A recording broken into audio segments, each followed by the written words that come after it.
વેરાવળમાં નગરપાલિકા તંત્ર દ્વારા અયોધ્યા ચોકનું ભાવભેર લોકાર્પણ સમારોહ યોજાયો. અંતર્ગત અનેક શહેરી વિસ્તારના કચરાની વાન સહિત રોડ સફાઈના વિકાસલક્ષી કાર્યની માહિતી માનસિંહ પરમાર સહિત બાંધકામ વિભાગના ચેરમેન દીક્ષિતા અંકુર અઠિયા, નગરપાલિકા પ્રમુખ પલ્લવીબેન જાની ઉપસ્થિત રહેલ.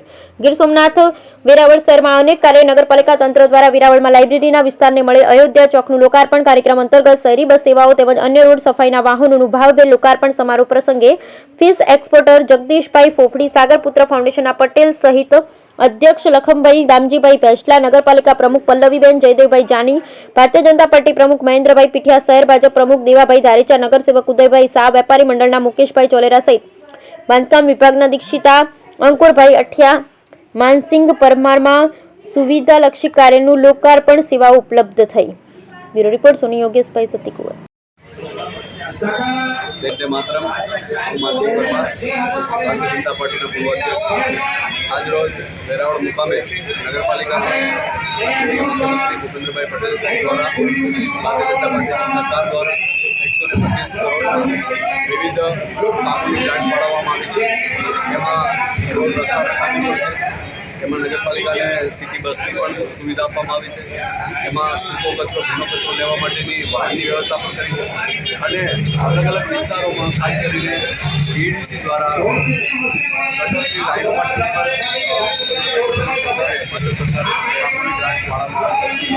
નગરપાલિકા દ્વારા અલગ અલગ વિસ્તારોમાં કામો કરવામાં આવશે.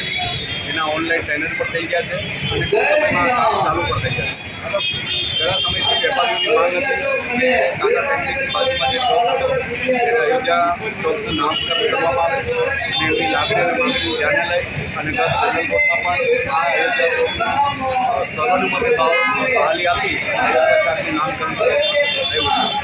GDCના અધિકારીઓ હાજર હતા. એમને પણ અનુરોધ કર્યો છે કે આપ દ્વારા જે ગટરનું કામ કરવામાં આવે છે તે તાત્કાલિક ચાલુ થાય અને વહેલી તકે પૂરું પણ કરે.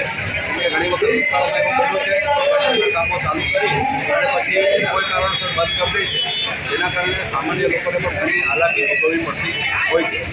સિટી બસની વ્યવસ્થા પણ ખાસ કરીને સોમનાથ મંદિરને ધ્યાને લઈ અને વેરાવળ સિટી મોટું સિટી હોય એને ધ્યાને લઈ અને સિટી બસની પણ વ્યવસ્થા આપવામાં આવી છે.